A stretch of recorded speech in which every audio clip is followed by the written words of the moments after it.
Hey y'all, welcome back to Photographer Life Check. I'm your host Qurissy, and today we have the Kawai Matthews. Brr, Yes. brr, brr. Hey, I'm so happy to have you here today. You look absolutely amazing, which is You too. perfect. No. Thank you. It's perfect because we love to start off the episode with a little photographer fit check. Oh, nice. And I'm Okay. seeing things already. So, can you let us know what you're wearing and why you love it? Something like that. Oh, fit check. Uh, Mm-hmm. let's start off with the sweatshirt. This is, I don't, it's True. backwards, but it's thriving artist. I don't know if they'll see it if it's, frontwards or backwards, but it's, It looks straight to me. yeah, okay. It's called Thriving Artist. It's like one of the brands that I launched that really was for me, but also for those that work in our fields, whether it's creatives or entrepreneurs or creative professionals, that just speak life into the work that we do. And it challenges the theory that, artist is a life of struggle. Being an Come artist is a on. life of struggle. So Thriving Artist is, is a statement that speaks into like a self-fulfillment. So whether you could be, having challenges now, or you could be going through something, or you could be living your best life as an artist. We wake up every day and we step into, you know what I mean? We step into that theme. We step into that affirmation that whether, you know what I mean, that we're thriving versus struggling. I love that you're wearing your own merch too. You I know, got, I wanted it's to bring that up a little later, this is the perfect chance to rock it. And it also just, Exactly. it sends the right message. So true. Everything else is just literally like, I shop a lot of secondhand stuff. So the hat is Nice. secondhand. It's Supreme, but it was a great find. It's one of my favorite hats to wear, even on set. The glasses I got in New York at some flea market. And earrings. Got to I'm have, really liking the scarf too. It's like a nice little touch to the fit. you know. Thank you, thank you, thank you. Yes. Love a scarf. Love a scarf. Especially in True. LA, is all the weather's everywhere at times. So you know what I mean. All in one Got to day keep that neck too. protected. Protect your neck. And Protect your neck. protect your neck. For me, my photographer fit check today is by Change. Women don't owe you shit. I love Oh, this hat so much. It's one of my favorite baseball caps, and the message is clear. And need I say more? Shout out to oh, Change. dang!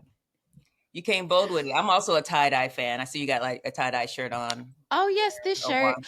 I love a little graphic tee. It's Yes, like it's a Japanese shirt. I don't know the brand though. But it's just a little graphic, tie dye situation. But this one was really the mood. got you, got you. That's how I woke up feeling today. Oh man, Beautiful. that's a whole nother podcast right there.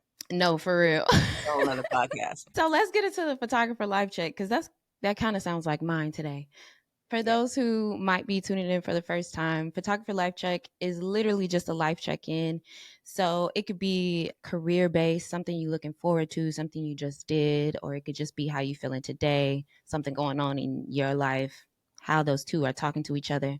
So whatever that means to you, how's life treating you? What's your life check? My life check is good. There's a lot going on in the world today and in our Yes. industry. You know what I mean? So every day you have to be intentional about checking in with where you are mentally, emotionally, psychologically, financially, you know what I mean, artistically.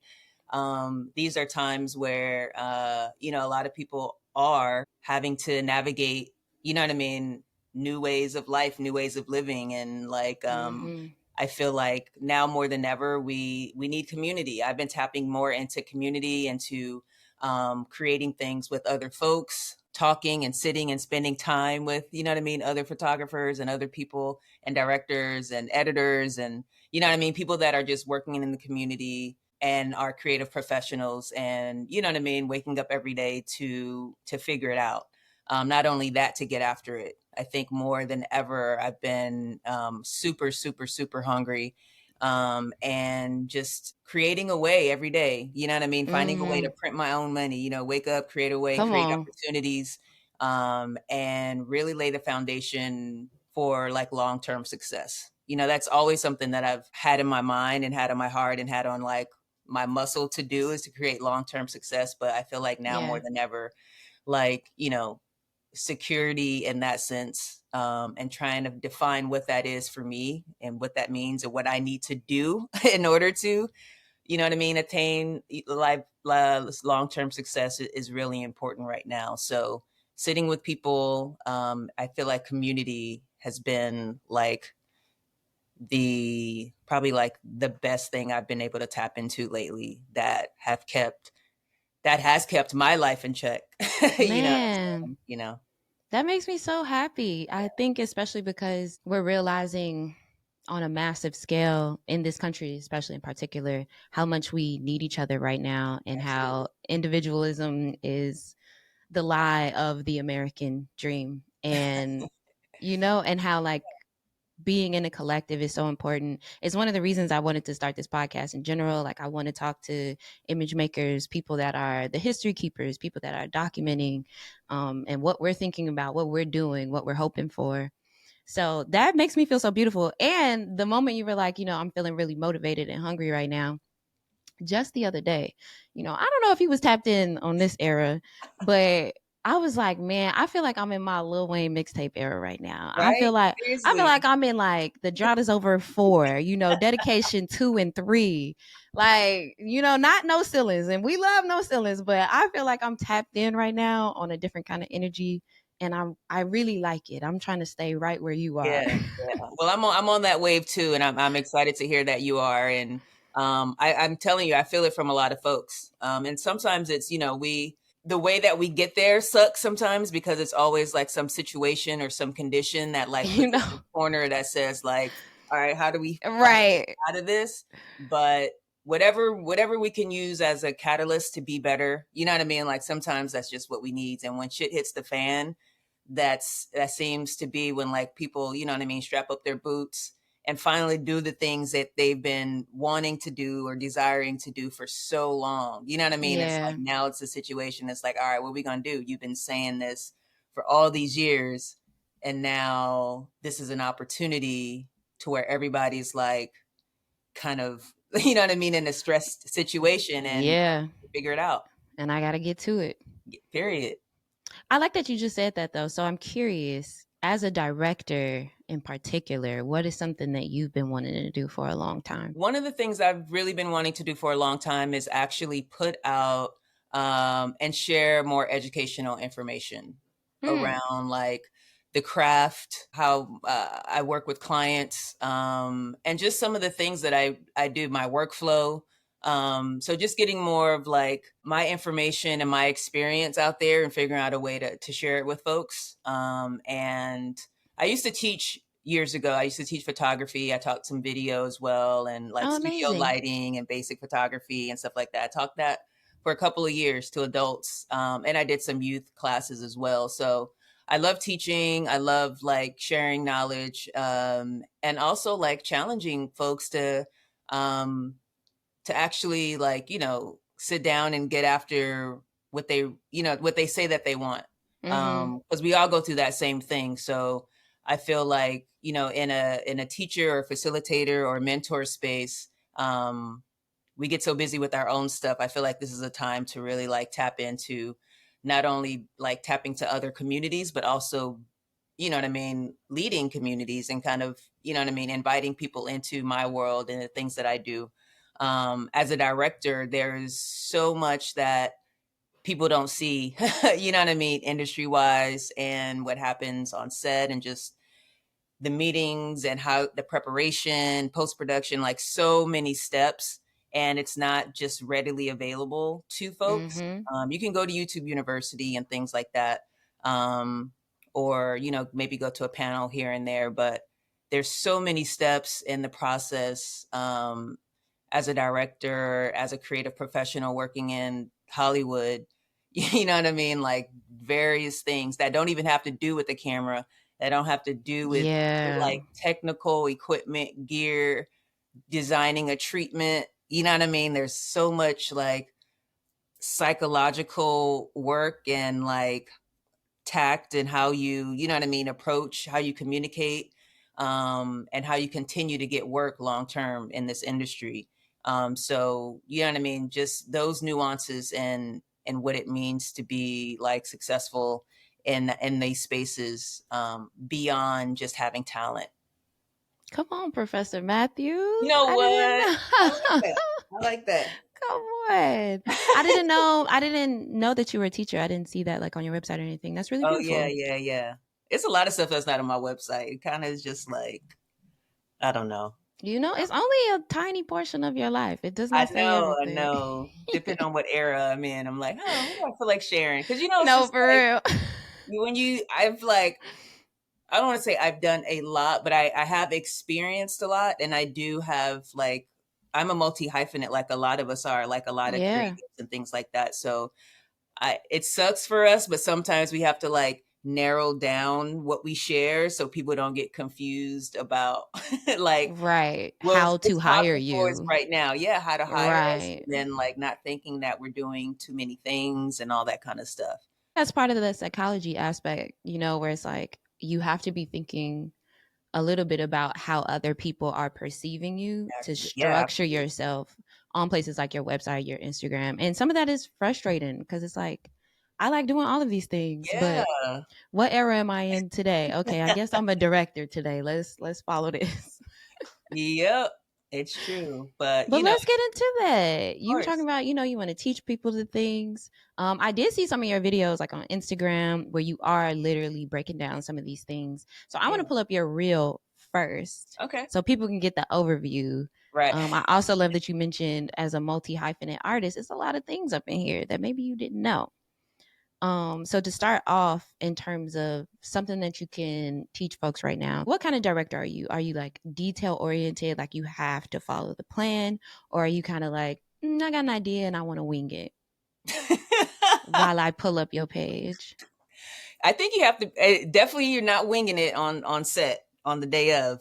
Sometimes those come up, but I'm a director that's very like, uh that I like to do my research. I like to connect with the subject matter, and do my due diligence when it comes to an opportunity that comes to me, and making sure that I'm prepared when I'm having conversations with clients, or you know what I mean, or about the project before I go in. So before I even take on a project, I am taking time to sort of sit still with what that project is, and also what the purpose is and who it's for. And also like creatively immediately began to kind of envision how it's going to take place and start to visualize and kind of project myself into that situation, how it should be, you know what I mean, how it's going to look. Yeah. I'm a person that like, I'm an entrepreneur at heart. You know what I mean, like I've always been like this business oriented person. So I'm like, writing notes, getting organized, already thinking about logistics, and thinking about, you know what I mean, gear or new different perspectives or aspects that I can bring to the table. But on set, like, after, getting prepared, having meetings and talking to, all the stakeholders, um, whether that's creative director, executive producers, talent reps, all that kind of stuff, and making sure that we're all on the same page, and also making sure that they feel confident that I know what I'm talking about, and that I've done my homework, and that I've doing my preparation, and that I have vision. Mm-hmm. So that's the big thing too, is just being able to get on a call or on a Zoom and being, confident. And you can have questions too and still be confident. You know what I mean? Like you won't have all the answers out the gate, but I feel like as a director, you come with confidence, you come with the questions you need answered. You also come with knowing like what kind of support, what kind of team you're going to need. And, being able to talk numbers or budget, or, you know what I mean? Like what resources are there. But on the day, like I'm a very like, artist forward like director, to whereas the talent that I'm working with, or the artists that I'm working with that will be on camera, they are very, very important. And also my crew, you know what I mean? My team that's going to help Mm-hmm. me execute and pull these shoots off. Um, Making sure that the morale is there, you know what I mean? That I'm tapped into each and everybody's like state of mind and what they need to execute and pull off their job. You know what I mean? And if Yeah. everybody's on point and in sync and aligned and they feel supported and they feel seen, then you're going to get a great product, a great deliverable. And on top of that, making sure that, talent and, you know what I mean, their people are confident and feel taken care of and seen too. So as a director, you're tapped into everybody's well-being. You know what I mean? Like, Yeah. so you have to be mindful and connected to energies, different energies, multiple energies at different times, and knowing like when to step in, when to step back, anticipate people's needs, at the same time be able to execute a vision technically. So there's a lot happening. You're multitasking, but I like multitasking. So For it's like 12 hours you're like the straight. leader of an orchestra, you know what I mean? So it can be stressful for many, but this is a space that I really like thrive in, and I feel that I'm gifted in, and so I really like it. I love that you keep mentioning leadership and how you're just attracted to and drawn to leadership. Can you give the people maybe just a little insight on what you think it takes to be a leader, especially as a woman in this Mhm. field, and what that might mean for you? Gotcha. Well, I mean, leadership begins with you knowing yourself, being self-aware. Um, the more self-aware you are, the more you sort of observe yourself and your own behaviors, you'll be able to identify those things in other people too. So as somebody that is very tapped into kind of to studying myself and my tendencies and my moods and emotions and things like that, I'm able to, like, when they come up in other people, I'm able to identify it, so when people are being honest or when they're not, or when people are feeling like, not supported, or the motivation that you need to really get after it or to do a job. I would say my leadership skills definitely are rooted in my experience as an athlete since a kid. I started playing basketball when I was like in around the fifth grade, and those team sports and being like, not only just having working with captains, but also being a captain, being a leader. You learn both ways. You know what I mean? You learn how to be a leader and you learn how to be led. You know what I Mm-hmm. mean? There's some times Mm-hmm. where you have to take a back seat. You know what I mean? Learn to play, execute your role. Yeah. And there's sometimes where you have to lead and, amp people up and get people motivated to do their job, or get through challenging times when we running on that line or running on the track. You know what I mean? And everybody is cussing to themselves or wants to quit. You know what I mean? How do you rally your team and mindset?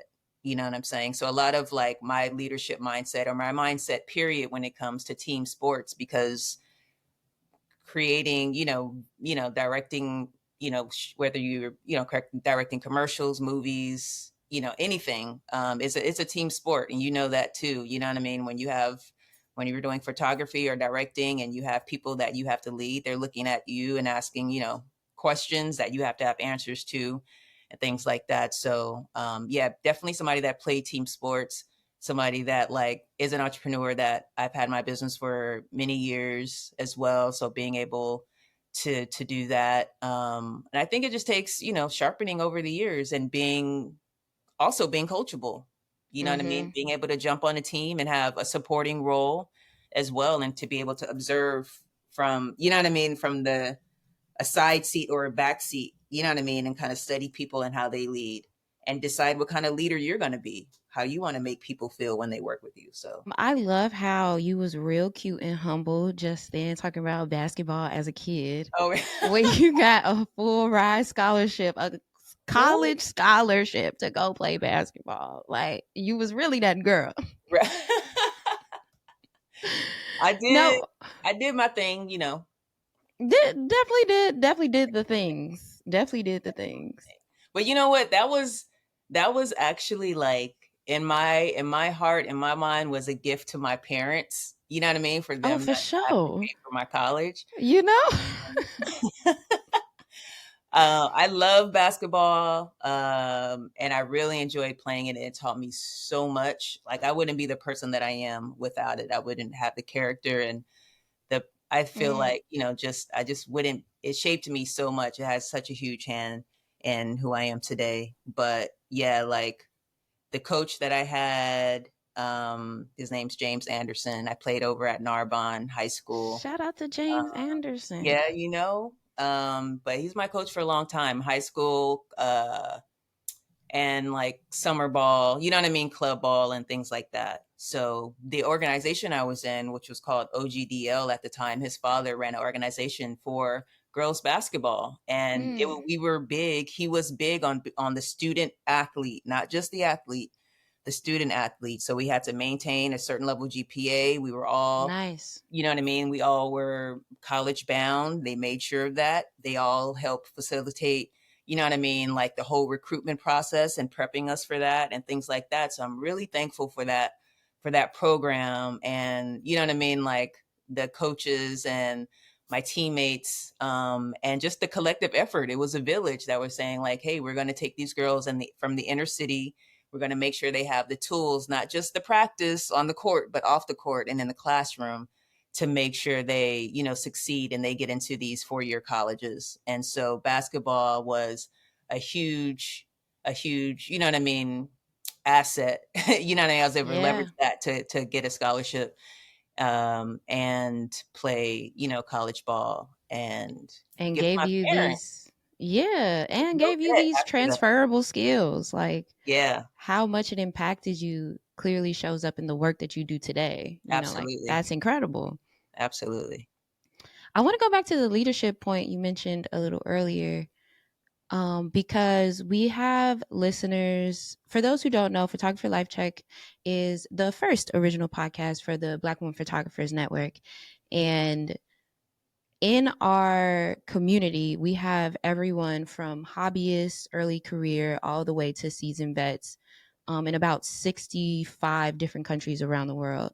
And Wow. so when I think about the different like scales of people we're talking to, I want to make sure we can talk to people at any tier level of like stage they're at in their life. And one thing that stands out to me in talking to you right now is that you feel very confident in your position as a leader when you're on set. And of course, that comes through time and like practice and trying different things and learning yourself, like you mentioned. But I'm curious because something that I hear often, especially from women, in their early years, early in their career, like they're just literally just starting out, is that they don't know how to get people to listen to them. They don't know how to get people to follow them. Mhm. And as a photographer, a producer, a director, you're the one who's running the set. Right. And you can work together between those three people, but like you have to know how to get people to listen to you, to and also to how to direct people. Yeah, So absolutely. if you have a little note, especially like thinking about baby Kawai when she was just first starting out, do you have like a little piece of note, a little piece of advice that you can give somebody, and like especially as a woman, here's something that you can do? Right. Um, well, one, you don't have to force it. You know what I mean? Like, there's a way that, and everybody's different, so I can't even say that women lead, but there's an advantage and a privilege to the way that we lead and the way that we think, Mm-hmm. right? And we have to find value in that. So finding your strengths and value, and believing that you're worthy and you should be on set and you do have the knowledge. So one of my main things is that definitely helps me is that I know my shit. You know what I mean? So Mm-hmm. because even not even just as a director, but because I can operate camera, because I know lenses, I know cameras, I know, you know what I mean, everything technical about what cameras are, lighting, lenses. Um, so knowing the technical aspect of the craft is definitely something that helps when you're communicating with different folks. Also knowing everybody's role, you know what I mean, and being able to, you know what I mean, speak and communicate to each department on what that is. So as much as we, sometimes multi hyphenates are like, I don't want to say talk down on, but they're like focused on one thing. Yeah. The fact that I know what a grip does, what a gaffer does, what the makeup team, how to communicate with them, how to communicate with my DP, the language of, you know what I mean, an executive, you know, I know exactly what they want to hear. With talent, you know what I mean, having a sensitivity to knowing what it means to be an artist or talent on set, and everybody just telling you what to do, and it's craziness happening, and you just looking for a calm moment and somebody to speak to you and say, hey, this is what's going on. This is what we're about to move into. Do you need anything? You know what I mean? Like some kind of Mm-hmm. customer care, client care, or hospitality in that sense. But knowing the different aspects of production. I think also like it's a matter of like preparation too, and some of those initial meetings that you're taking with folks, so that before you even get on set, you've established your authority and your experience and your vision, you know what I mean, as to what's going to happen. And then also learning how to navigate and know that like some people always aren't trying to like mum you, you know what I mean, or like Mm, quiet you, or you know, say certain things, but um that may just be their personality. You know what I mean? Like there's so many personalities that you have to deal with when you're like yeah. collaborating, and you might just come across a dude that's just like that person. You know what I mean? Just like and you have to find a way to tap into your own woman magic to get through. We all deal with it, and we all know how to get in and get out of it. And hopefully it doesn't get you to a point where it starts to bother you and you start to transform into somebody that you're not. But a lot of it is, you know, even communication, having hard conversations and saying like, if you're not getting that respect on set, or if you're not feeling that your voice is being heard, being able to like pull somebody aside or actually make a general speech to your team before you get started, like, hey, like I'm excited to lead you guys, you know what I mean, on this, you know what I mean, project. And I'm just asking that we all respect, one, my voice as a director, you know what I mean, like being able to, you know what I mean, establish that authority, even if it has to Mm, be said. So if you are, you know, a woman or female, or you identify women identified, female identified, you can do that. There's no boundary that's saying like, hey, you just have to take it, there you you go. know. So in calm, confident, you know what I mean, you know, loving manner. I tend to do it in love and humor, you know what I mean, so that people get that. And you'd be surprised at like what a little communication can do. It can shift the whole mentality. They're like, all right, I got you. You Yeah. know what I mean? They'll dial it back, or they'll lean into like supporting you. They come up, they're like, all right, whatever you need, I'll get these guys straight. Just tell me. You're like, all right, cool. How cute. Now you got a little man buddy. You know what I mean? That, Right. Yeah, that handle little handle man that buddy. leg work right there. Yeah, Come on. exactly. You know, because there are a lot of folks that are excited to have, you know what I mean, a woman director. We do tend to Mhm. have come to work with a bit more compassion, a lot more attention to detail, um, tapped in energetically to everybody and making sure everybody's good. And yeah, there's a lot of advantages to being a woman director. So lean into that, but also be ready to have, you know, some conversations to where you will have to set the tone, you know what I mean, and Mhm. you may have to be able to have to give a speech or two, or a side conversation or talk, you know what I mean. I think we get scared sometimes, you know what I mean, A as lot of people are afraid of conflict, and yeah, yeah. it's real. Like, yeah, like it can be scary, especially at the workplace. Like, how do you navigate that?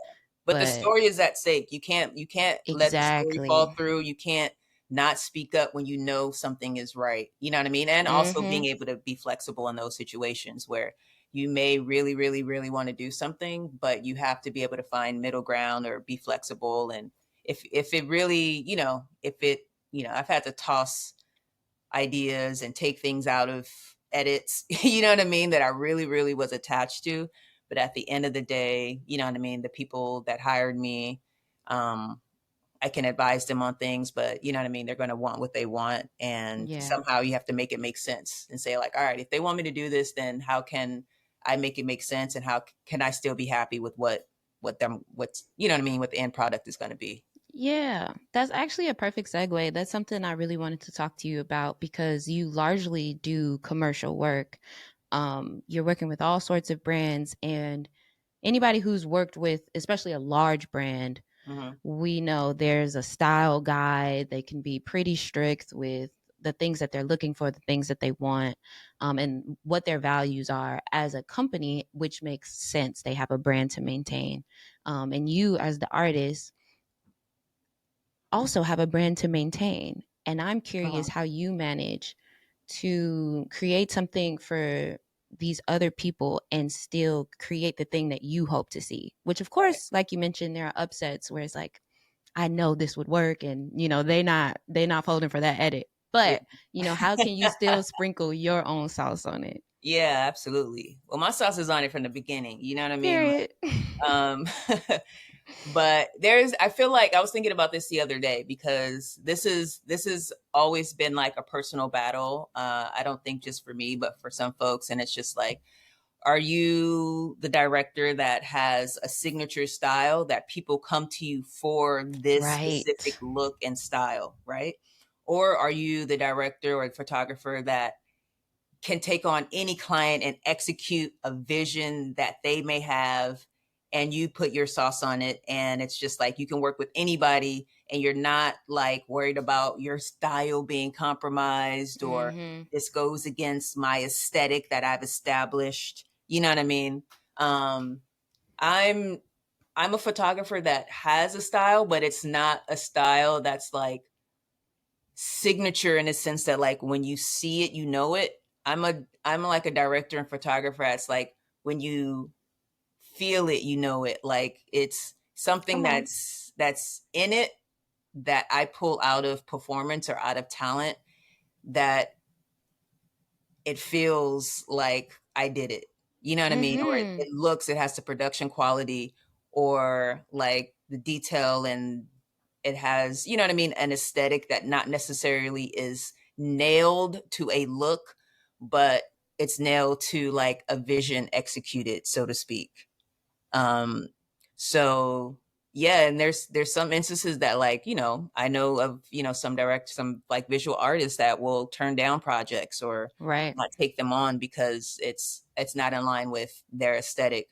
I'm somebody like as a business person, as an entrepreneur, it's somebody that really enjoys like challenges and variety in life in that sense that I'm open to taking on, you know what I mean, different. And because I love brands and marketing and things like that, so it's also an opportunity to like get inside the heads or get behind the scenes of like these big brands like a Nike or an Apple, or you know what I mean, like Mm-hmm. it kind of just it gives you an inside look. So as a person that loves like business and branding and all that kind of stuff, entrepreneurship, um I'm tapped into uh I'm tapped into like opportunities and projects that give me variety, that I'll know I'll learn a lot in, that actually give me insight onto like, all right, what would I say? How would I speak for this brand? Like what would make sense? What story? Because that's what it comes down to me. I'm a story person. Mm-hmm. What story? What is communicating with their audience? What's their mission? You know what I mean? I'm more of like connecting to their mission and making sure that the visual story and like what we're doing connects to what their core mission is and how we Mm-hmm. can, you know what I mean, make it look good, but at the same time get that story across. And from that, my magic like sauce is being able to see and feel what that is from like learning about that company or learning about what that project or campaign is about. You know what I mean? So if you look at like the Mm-hmm. Nike swim campaign, with the two women that were, one of them is an Olympic athlete, and then the other was more of like a wellness coach and used water. You know, and they both used water differently to launch the swim cap. It was basically a Nike swim campaign to launch a swim cap for basically women with voluminous hair, right? So there aren't Mm-hmm. really a lot of swim caps for Black women, brown women that their hair fits under the swim cap, right? Right. So Simi is an Olympic athlete, bobsledder, and she uses swimming in her. and like rehabilitation, low impact training, right? Mm. And Tara was somebody that used water and that would loved water as more of like a wellness, like rebirth sensibility, right? Mm-hmm. So tapping into both of their stories and what that means for them and like expanding and exploding what that purpose is and making it a cohesive story to create a visual, you know what I mean, aesthetic to, and also tell about, you know what I mean, showcase their journeys. That's like the kind of like the behind the scenes puzzle that's going on in your head. Like, how do we take these people's lives, connect it with this brand's mission, make it make sense for the viewer, make it valuable for the viewer, you know what I Right. mean? And connecting those things. So I'm like, I'm a connect the dot person, like for the behind the curtain stuff when it comes to deeper meaning and deeper Mm-hmm. connection. And then, you know, the look and the aesthetic and the flyness of it all is just a part of it too. But to me, that's not the most important, but it's got to be there, you know. Right. I love that you call it like the connect the dot person, especially considering how much you do. Like you're also a producer, you're also a photographer, and a million other things on set, which I think is an incredible privilege, like a privileged position to be in, to know so many things, even if you're only coming in as like one thing on a set. And it makes me think Absolutely. about something like this, which is in a lot of campaigns, but or not campaigns, but shoots in general, where there's mixed media happening. Hmm. And this one stood out to me a lot because there's a lot that goes into like a live segment, a live show. And this is an award show for BT.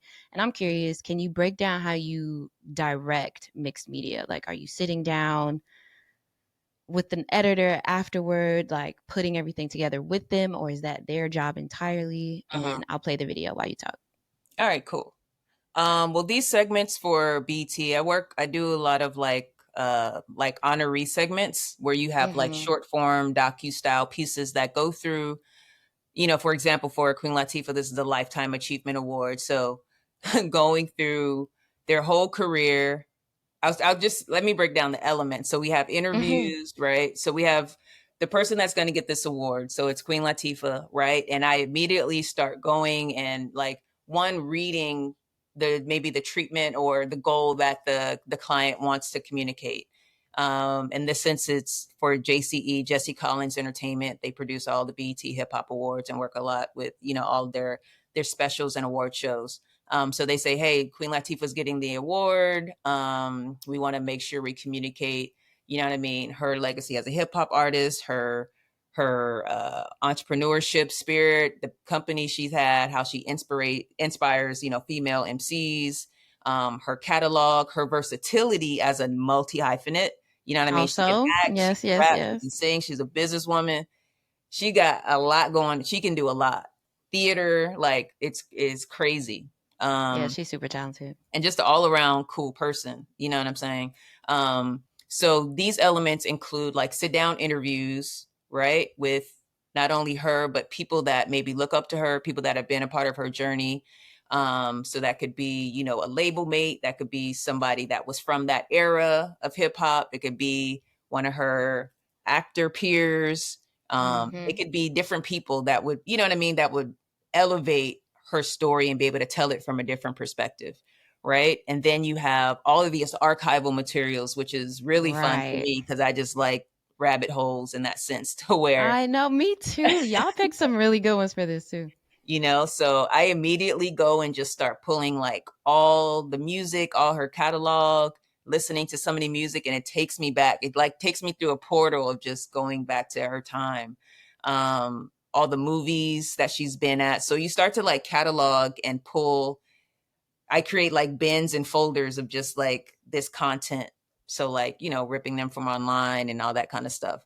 Now for these things, like usually there is a like a brand kit or like that the show will create for each year. You know what I mean? So there's Mm, a look and right. graphics. You know what I mean? What the lower thirds are going to look like, how the logo is going to fly on screen, like the different like texture and depth and just the different elements and things like that. So I take that kit and create with a motion designer some extra things that we may need to animate and give the piece life, right? So Mm. they call these packages. So the packages have different multi elements. Now I edited that package as well. Okay. So it gets to the point too, because like you've sat through all these interviews. So it's like, I taught myself editing a while ago, a long time ago, and it was probably the best thing that I ever did. You know what I mean? For Mm. myself as a director and just as a person that can be able to tell a story. It's almost like, right, being able to write an essay or a research paper and put it in a minute or a minute 30. So I'm usually working with a segment producer who can help shape the story. And they're saying like, if, these are the people that were interviewed. These are the music that was cleared. So they're kind of like, it's like a checks and balances. They're telling me like what I can, what I can't use. And within Got that you. framework, I'm creating and ideating like a look and sort of my own personal story and connection with that talent, with Queen Latifah. What do I want to hear as a viewer? I put myself in Right. the viewer's seat as well. Like, what are the things that she stands out to us? You know what I mean? Most for, and what they may want to learn. And so being able to like take her music from like when she first started and showing music videos and then transferring that into, you know what I mean, her year to year, you know what I mean, or decade to decade, really. She's had decades long Yeah. things. So being able to mash that all up in visual and tell a story it's crazy and it's intricate. But yeah, usually those packages I edit myself. Um, just because that's post production is a beast. And Mm-hmm. if you're working with a team on it, there's a lot of communication and back and forth and things like that. And there's a lot that can get lost in translation. But I love storytelling in the editing room. So I do a lot of that. And some of the, I don't know, some of the things that you see like graphic wise, I work with the motion designer to help me animate those elements. Yeah. I also do graphic design too. So I can like set up. Kawhi, keep a job. Let's Honestly, go. like I don't do graphic design as a job anymore, but in these Oh, you in these retired. instances, in these scenarios, I can like mock up and draft and you know what I mean, Right. do Which all is this. important. Exactly. So I can send a title to a motion designer and say, "Hey, this is the title," and give them, instruction on how to animate it.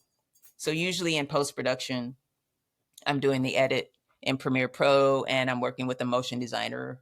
And we may be working with templates or, you know what I mean, like that Mm-hmm. kit that the show has given us, and those assets. And we're making it, you know what I mean, giving it a lot of razzle dazzle so that when it Yeah. comes on screen, it looks like it's a part of the show. The story's tight because I've been working with the producer and he has been giving me, you know what I mean, different edits, things to take out, things I missed, or things to trim, or hey, we can't use that song because it's going to cost a lot of money. Use this one, or Right. they're performing this, so we don't want to use it just yet. You know what I mean? So there's a lot of spinning wheels. It ain't for the weak.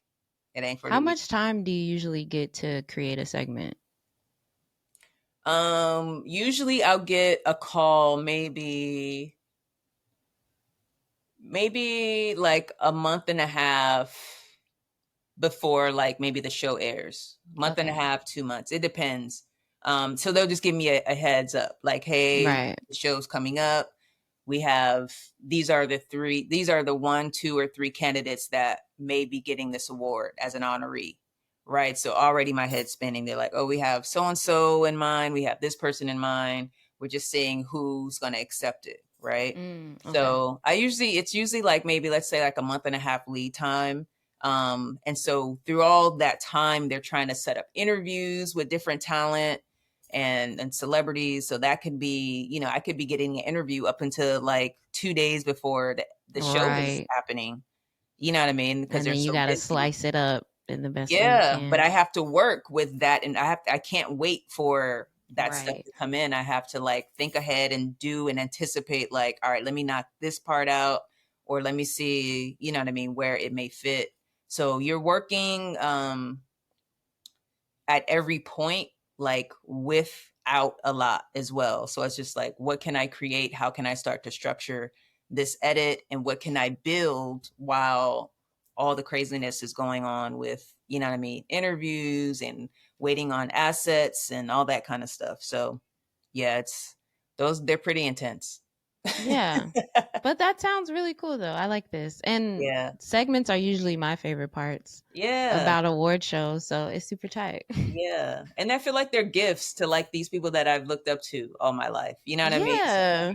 I've done so many, like I've done, like my first one was for Snoop Dogg. He got like the I Am Hip Hop Award. So like just being able to That's so like tight. tell a story about him and like just West Coast hip hop and his journey and learning so much about, you know what I mean, how he even came to be Snoop Dogg and saying Yeah. like, yo, this is my gift to this artist, to this person that's given Yeah. so much to the culture, then I get to give something back to them. So I take it very, very, very seriously and very personal when I'm, you know what I mean, collecting their collecting information and stringing it together Yeah. to That's get super closer to. sweet too. I like Yeah, that. absolutely. Now, speaking of you having a million and one jobs, how I met you was as a curator. Kawai Mhm. also curates. And it was for this beautiful show called Our Truth Be Told for the Los Angeles Center of Photography that I had the privilege of also being in. And I'm curious around which of these jobs not only came first, but how they're even talking to each other, maybe. Like, is Right. there a part of you as a curator that's also producing and directing and, Yeah, absolutely. maybe even looking at it as a photographer's eye? Mhm. That's so funny. You keep calling them jobs. I don't call them jobs. I call them more of like skill sets. Um, I'm with that. Come yeah, I call on. them skill sets that I learn how to monetize. You know, I have There you various go. skill sets that I can monetize if I so choose. And I'm thankful for those gifts and talents. And not only that, like there's skill sets that I've developed over time. You know what I mean? Like Yeah. we're sitting on gifts and talents, and if you choose, you know what I mean, to develop them and figure out a way to help them live you a thriving artist life, then you know what I mean, kudos.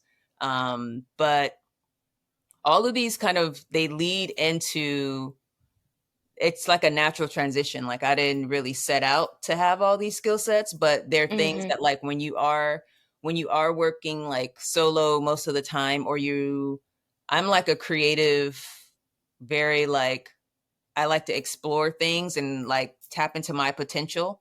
And so when I do that and I find that like I have a knack for something or I enjoy doing something, then I like to develop it and play around and just like, so all of a sudden it becomes this like professional hobby, and then it becomes something I do Yeah. for real. And it's just like, oh shit. Like, but that goes again to like my basketball background and like practicing and like um getting my reps in. You know what I'm saying? So I'll do it so much that like it turns into something that I can really do and people want to pay me Right. for. Yeah. So that's cool too. So like, you know, from photography is a natural transition into like video. It wasn't something I had set out to do, but an opportunity showed up and video was introduced. And then from video, even before video, I was doing like graphic design. I mean, I love graphic design and art and stuff like that, presentation design. So that's something that, you know, I would, as an entrepreneur, I was like creating like, you know, my own business cards or my own flyers and Right. things like that. So it all sometimes it comes out of necessity. You know what I mean? True. And then from video, I taught myself how to edit. You know what I mean? So they all kind of bleed into each other. And then as when I told you when I used to teach photography, and LACP was where I would teach at. And so I don't teach there anymore, but Brandon over at LACP is always tapping in and saying, "Hey, you want to teach something?" And I'm like, "No, my schedule's too unpredictable to like commit to a Yeah. weekly something." You know what I mean? So I would do you guys a disservice, but they hit me with an opportunity to curate this show. And you know, as a photographer, as a director, as somebody that came from that world and still is in that world, it made sense. Yeah. And I have a great eye for, the visuals. So it Mm-hmm. makes sense. And also talent. I feel like each and every person that was in that show, including yourself, I saw something in and I felt something when I saw your work. I And it wasn't appreciate just that. about aesthetic. It was about, like I said, feeling, and it was about story. And that's really important when it comes to you know what I mean, what I decided to put on the walls. So and like we talked about the first, when we first got on, which is community. You know what I mean? Like Mm-hmm. I get such a charge when I'm in community. My sister supported me on that too, and she was looking at me. She was like, "Yo, I've never seen you this like lit and excited," and like my face was hurting from Oh, smiling all night. And it was crazy. It was packed in there. It was a crazy turnout. yeah. That So was a really good show. it And your was sister is so cute. I loved meeting her. so we both love art. That's like my art buddy, my concert buddy. You know what I mean? We love being in the Yes. community and around those spaces. And so like being able to curate the space. And I used to like throw parties back in the day. That's a whole nother life. But I threw Come on. parties for Talk a about them long eras. seriously, eras. That era was it was something.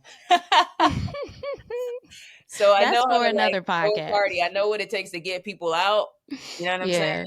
Yeah. Have a good time. You know what I mean? Add a little sexy. You know what I'm saying? There we A go. little art, good energy, vibe, um, and also, you know what I mean?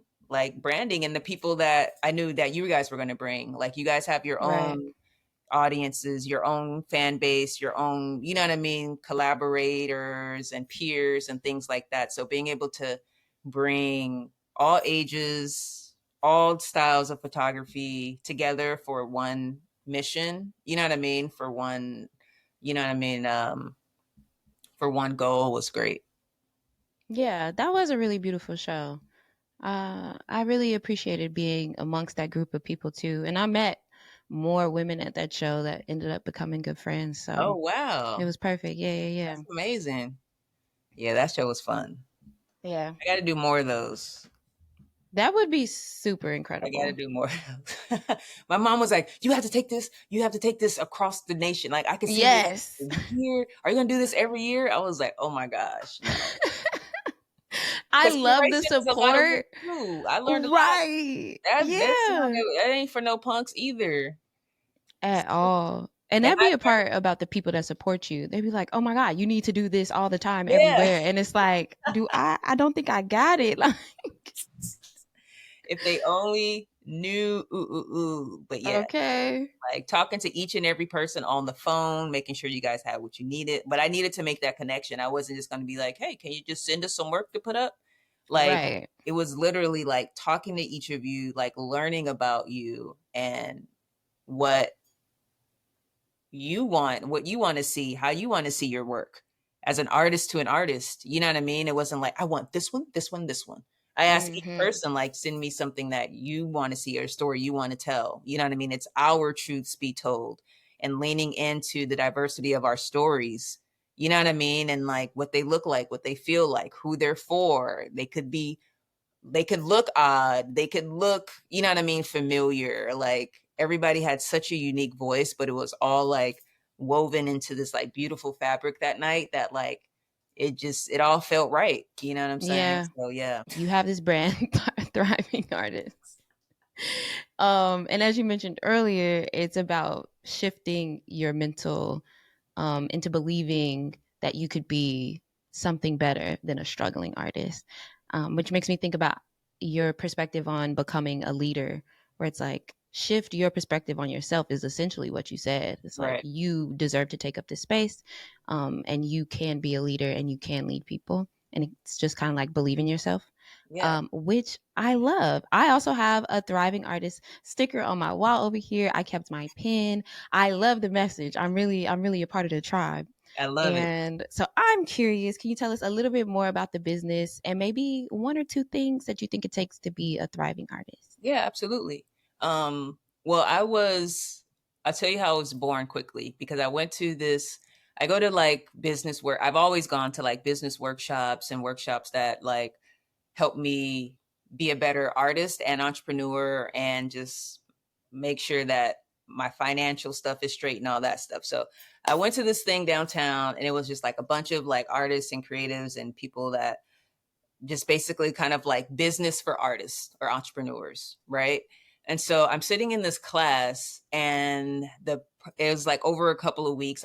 We met like once a week, but like every time I went to class and there was like a new facilitator talking about a different aspect of business, whether it was marketing or financial or legal or whatever, like they would give the instruction and say, hey, these are the things that you can do, that you need to do.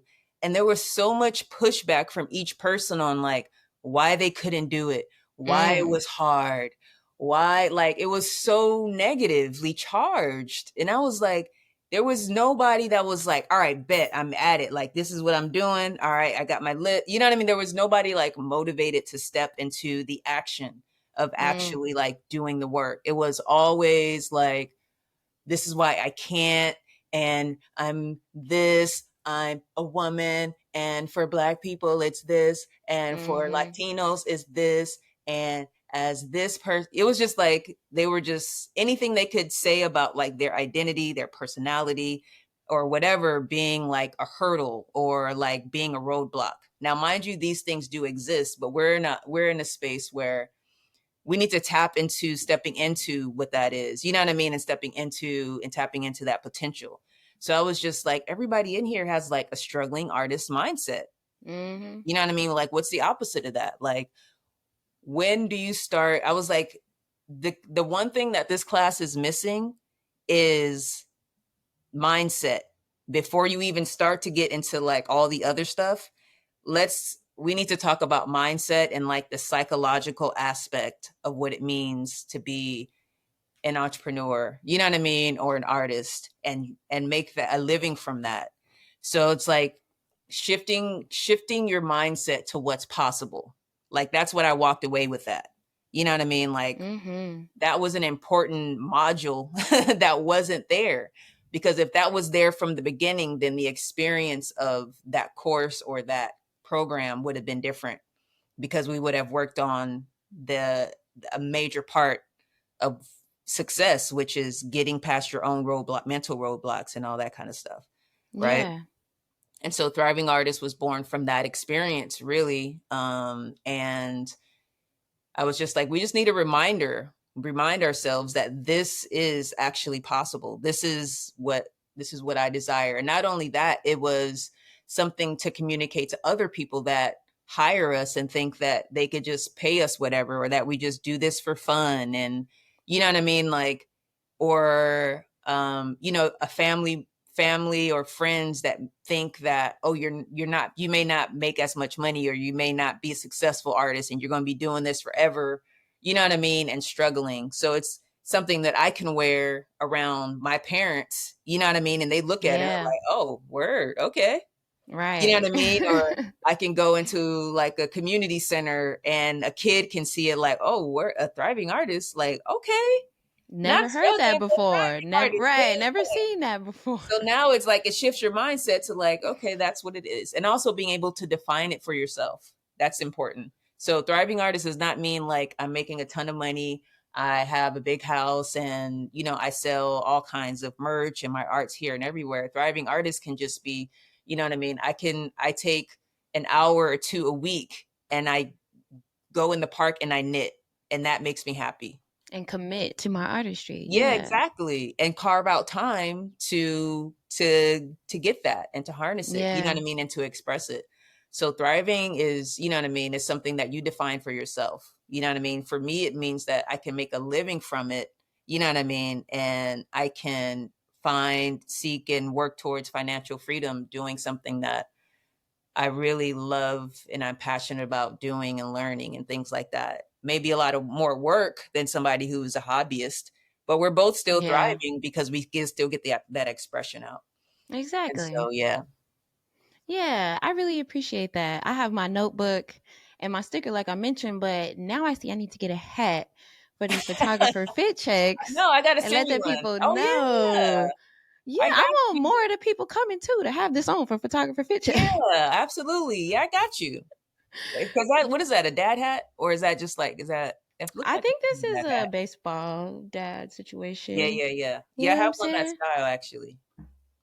I have a 6. couple. So I'll bring you a couple and then you can kind of pick what you want. That's so kind. Thank On me, you. on me. Come on. Be Kawhi putting us on. Okay, this feels like a great place to take a little break, so we'll be right back. Today's episode is brought to you by Art House, the first Black-owned film lab in the city of Los Angeles.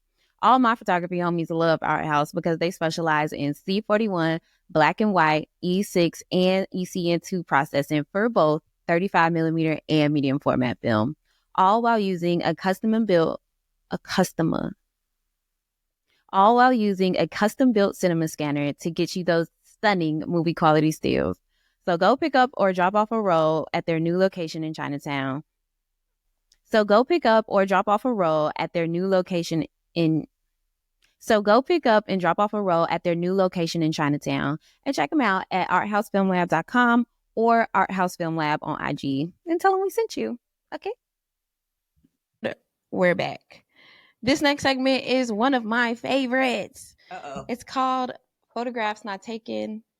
It's an idea I always love to think about because there are images always living in my mind.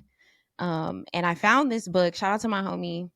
He put me on. His name's Caleb. He was like, we were having a conversation about it. He was like, oh, I think you need to read this book.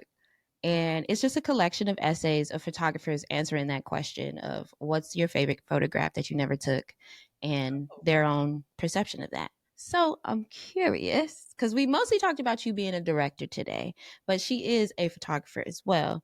What's a favorite photograph you wish you would have taken? A famous photograph I wish I would have taken? Favorite, not famous. Favorite. Oh, Yeah. damn. That's a deep question. I was like, you said rapid fire. That's not rapid fire. Oops. That's definitely not rapid fire. That's real. Some of the ones I have, I'm usually like, okay, let me set the scene. It was. I know. I don't want to disappoint you, but I do have to give you an honest answer because That's fine. I don't think that there is a photo that you can actually wish you've taken. I feel like it's Mm, every photographer has their own life lens that they photograph things from, and it's more than just what you see in the print or on the wall or in the magazine. Like there's a whole story that led them to that moment. So if mm-hmm, you're trying to duplicate that photograph, you're trying to duplicate the whole journey to get to that moment. And that's where the value is, mm-hmm. right? That's where, like, when you really tell a story about a photograph or like how you got there and it turns out to be like a 30-minute story and they just want to know like the short version, which you're like, no, this is how It this started moment when I was unfolded. 11. Yeah. Yes. Exactly. So that knocks me out of the game immediately. I'm like, oh yeah, there's no way I could have even gotten to this moment. That's interesting Yeah. how you perceive that. Um Before moving on, what you're describing is one of my favorite parts about like the second day of a gallery. Opening night of the gallery, like you can't really talk to anybody about anything. You're like Mhm. screaming at the top of your lungs. There's so many people. But second time you pull up and you get to talk to people, you can go into like, okay, actually here's all that went into this image and that Yeah. is like one of the best feelings. Um and I say that because it's so interesting. I did not think about how that question could be perceived that way. Because the way I tend to perceive it is like when I'm walking down the street and I see an image, but I don't have my camera on me, or it's a moment where Got if I you. if I did, like I was like too afraid to take it, or like the moment was lost before I could take it, and like that image just stays with me in my head. Uh-huh. Some other people have perceived it in the way that it's like oh, like I wish I had more photographs from my perspective as a child, where I'm just like Mm, 10 and I'm outside playing with my friends. It's not like a holiday, but like I wish I could have just had pictures from that moment or something like that. But we never got this perspective before, and I like it, and I think it's a valid answer. and I'm a person too. Like I just from another perspective, like I wish I would have taken that picture. Like I don't people are like, "Where's your camera?" I travel without a camera all the time. Like I don't pull it Mm-hmm. out for every moment I see some picture. Like if that was the case, I already have too much in my phone that I'm just like, "Girl, you're never going to go back." Man, You feel me? Like I'm Hard drives solely and in the hard moment. Like drives. I need to experience this majestic scene without something in front of my face. Like Yeah. I don't care to bring it out because I'm like the experience of being and interacting with that moment and that material or that scene or that person is going to actually inform me and have a different impact on me than me like trying to capture it with a photo. You know what I mean? And I'm Mhm. going to miss it Mhm. that moment. And so me actually being able to engage in a conversation about my experience with that moment versus me capturing that moment, I'm going to choose to experience it and connect with you, or you know what I mean, like that part of it versus like I took a pretty picture or I took a dope photo. Like Yeah, that's like always what's gonna be really the best. happening? Yeah, for real. Man, I'm trying to get there. I feel like I go back and forth. I have my moments where I'm like, I'm super into this. I'm living, especially particularly in nature. Like if I'm on a hike, Yeah, if I'm traveling, or I'm like, nah, this is crazy. I'm really on Earth right now. Like this is amazing. I am really on Earth. That's funny. And I won't take the photo. And then I have moments typically past, like in the future of those moments where I'm like, damn, I wish I had a photo of that. Cause I'm just gonna explain it and it's Yeah, not gonna do it justice. Like I wish I could show you what yeah, I'm thinking about. yeah, and that's So it okay always, too. That's what I'm saying. yeah. Like they're both ways are okay, but Yeah. like I'm a person that likes to. I don't know. For me, like the camera can sometimes can disrupt my experience, while in Mm-hmm. some people it elevates, you know what I mean, their experience, or they see it, they want to capture it. I feel like when I first started photography, like black and white photography and things like that, I was doing more of that like urban landscape, you know what I mean. I had my Mm-hmm. camera and I would just take all these random photos and find art in those moments, and I still do, but now it's just that like I don't stop to take a picture of it as much as I, you know what I mean, used to back then. Um, and also because film is different, you know what I mean? Like now with digital, you can just like pop off all these things and it's just like, I don't know. It's not as special. But like if I Yeah, had it's a different it, relationship for yeah, sure. for sure. Yeah. Our next segment is the gear don't matter, but because the gear don't really matter, because you could take a beautiful photo with anything if you Absolutely. got that eye. Yeah, But it we matters. love our gear, right? It matters. Every little piece of gear that we Yeah. have and we use is important and enables us to tell the stories that we want to tell.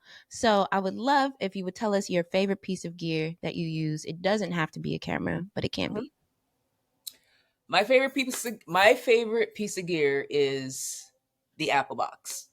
Hands down. Oh, why you let an apple box? What's going Hands on? down is the Apple box, baby. That's the all star. That's the MVP on set.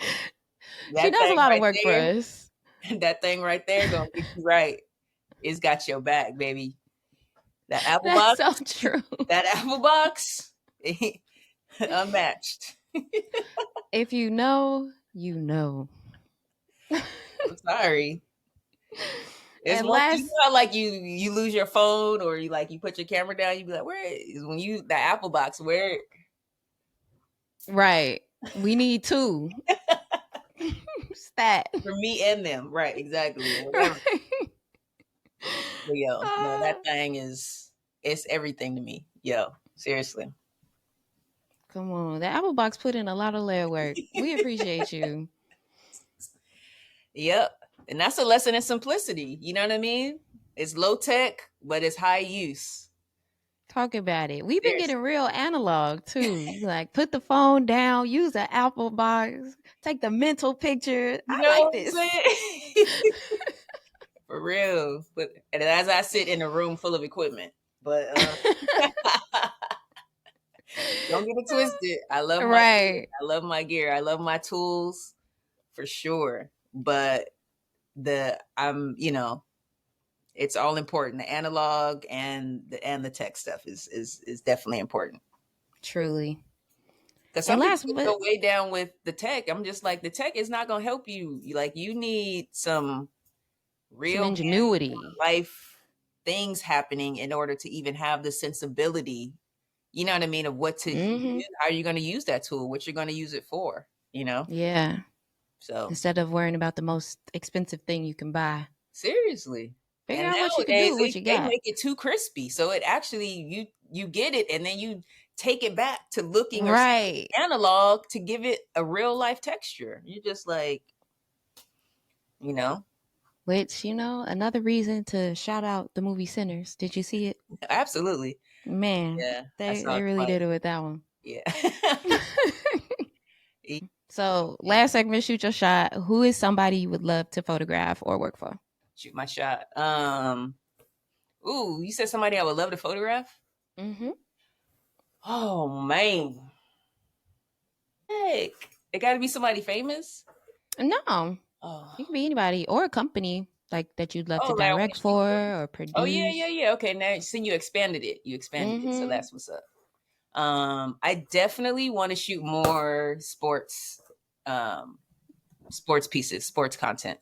So, just like, athletes, student athletes or athletes that are mindset oriented, which most are, but Mm-hmm. telling more stories of of athletes and deeper purpose in their methods and strategies around performance, and not just performance on the field, but just like, you know what I mean, in life and all the things that they do.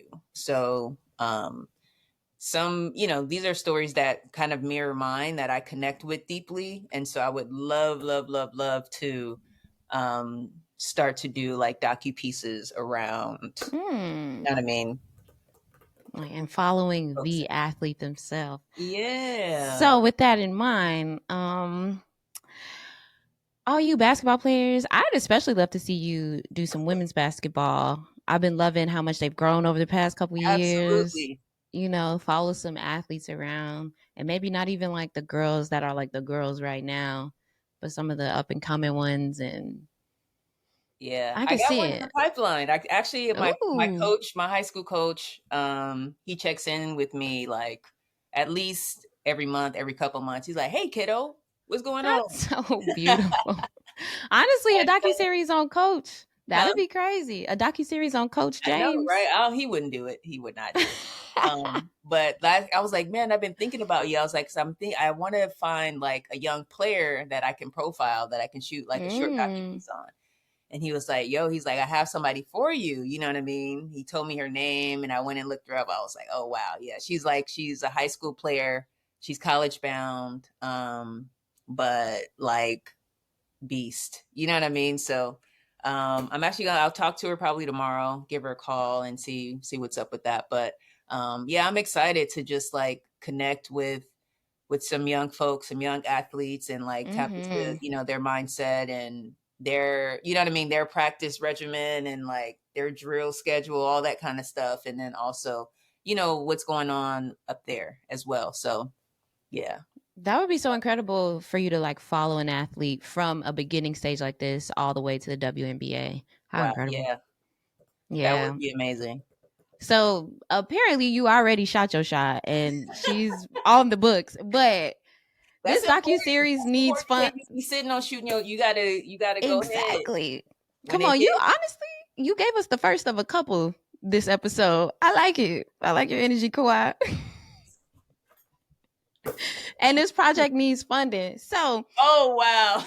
if if you are looking for these athlete stories, get Kawhi on your set and give her money to make it. Thank you so much. I know that's right. You taking on management clients? Well, you know what I'm saying? I too am a multi hyphenate. What's up? We get Kawhi, intimate. thank you. Thank Thank you you so for having much. me. This Today was was so fun. It was. perfect. It was. It was. Thanks again. I'm glad we ran into each other and we were Me able to make it too. happen. So yeah. So beautiful. Can you tell the people how you would like to be found? Well, the website is Kawai Matthews, and then also just Kawai Matthews on Instagram. Kawai. That's one I, Kawhi, and then Matthews with two T's. Yeah, those are the two places I hang out. Oh, and don't Sometimes. forget Thriving Artists. Oh yeah, thrivingartist.life. You can go to that website, order some gear, or at least see it. or whatever. Right. At least go But the check them mindset is out. free. You go ahead and have that. That don't Come take. on. You ain't even got to purchase that. It's already in Message. you. It's already in you. There you go. All these links will be in the show notes, as well as you can find Photographer Life Check everywhere you get your podcasts. You can watch us specifically on Spotify and YouTube. So be sure to give us a follow, rate us 5 stars. It helps more than you know. Like, comment, all the things. And we'll see you next time. Bye. Peace.